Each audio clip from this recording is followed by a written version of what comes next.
Hello friend नमस्कार जय जगन्नाथ आशा करछि आपण माने भलो थिबे हम माने भी भलो रहछु आ गोटे वीडियो को आपण माने को स्वागत करछि चलंतु आज रे सुंदर वीडियो टी आरंभ करबा आपण माने को शुभ सकाळ आज होछि पवित्र बाहुडा यात्रा महाप्रभु जगन्नाथ माउसी बाडू आज पोड़पिठा खाई आसबे बड़ देउळ को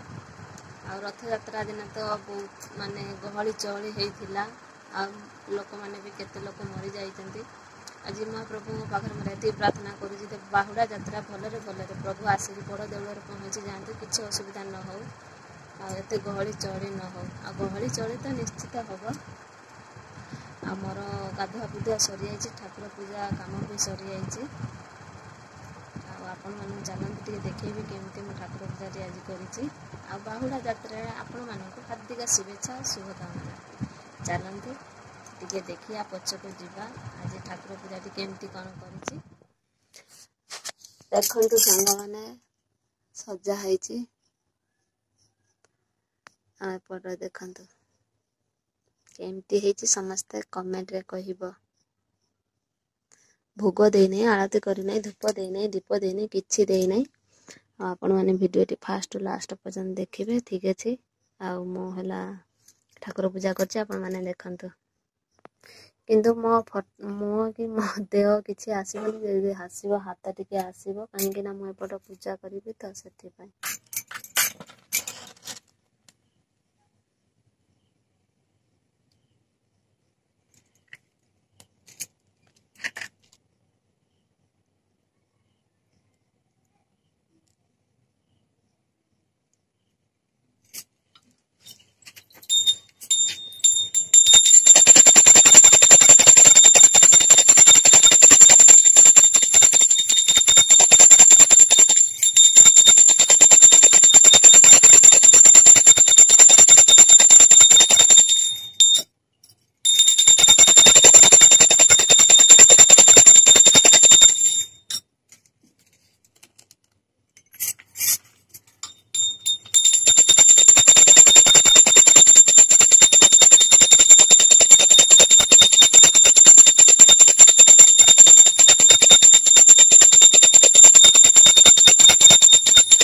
आलू दीटा काटिबे भजा हजिबी पुआ आसे भात खाइबा सांग मैंने रोषे आरंभ कर दे देखते देसी मुग डाली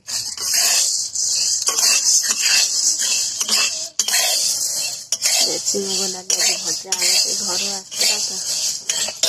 तो आलू भाजी पखाड़ खाइबे शुणु खाइबू आसन हाथ धोईकी भूक लगे गेटअप चेंज सांग माने कहीं गेटअप चेंज आपण मैंने भावुथे ना मु खाइली तो से खिया हो गला शाढ़ीटा आउे सब चेंज करिया पड़ा चेंज कर सारा कहीं माँ बापा आज उपास तो से धुआ लगार रोषे करिया पड़ो तापर मु खाऊली माँ भजा कर कदली आलू भजा एबे भात बसची तापर डाली बसियो आपण मानक देखई दउची टिके भजा विश्वास करिए कि न करिए देखंतु कदली आलू भजा साग मिलू ना माँ जाइछंती खोजिबा को कार साग मिलियो तापर रोषे कर साइला पर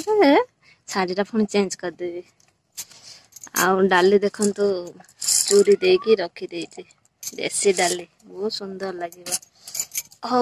रोषे करनी कि शाग आणुचंती माँ जना ना बाहुड़ा यात्रा टिके देखिबा कुआडे बुलाबुली करते जिबा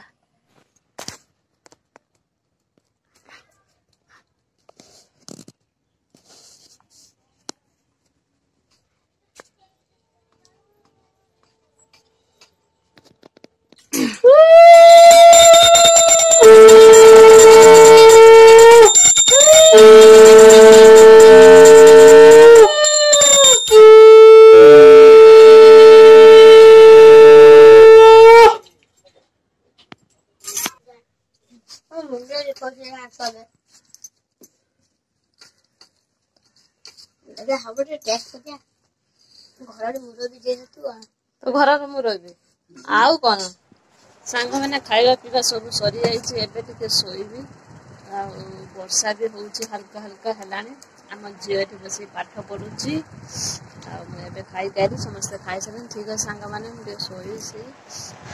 ସାଙ୍ଗମାନେ ଟିକେ ଶୋଇ ପଡ଼ିଥିଲେ ତାପରେ ଉଠିକି ସବୁ କାମ ଦାମ ସାରି ଦେଇଛି ଆମ ଘର ସାରା ଖାଲି କପଡ଼ା ପତ୍ର ଶୁଖୁଛି କାହିଁକି ନା ବର୍ଷା ହେଉଛି ଏତେ ଜୋର ଯେ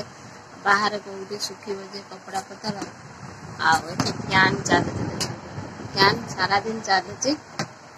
ଆଉ ଆମ ଝିଅ ଟିକେ ସନ୍ଧ୍ୟା ଦେଇଦେବ ଆଉ ମୁଁ ଦେବି ନାହିଁ ରାତିରେ ରୋଷେଇ କରିବି ସେଇଠି ତାର ରଖ ଆଉ ଯାଉଛି ଏବେ ଟିକେ ରୋଷେଇ କରିନି ଶୀଘ୍ର ଟିକେ ରୋଷେଇ କରିଦେଲେ ପିଲାମାନେ ପାଠ ପଢ଼ିବ ତାଙ୍କ ପାଖରେ ବସିବାକୁ ପଡ଼ିବ ନ ବସିଲେ ସେମାନେ ବଦମାସ ହେବେ କ'ଣ ଠିକ ଅଛି ସାଙ୍ଗମାନେ ଦଶମୀର ପୂଜା ହେଲା କରେଣ୍ଟ ପଳେଇଲା ରେ ଅନ୍ଧାର ହେଇଗଲା।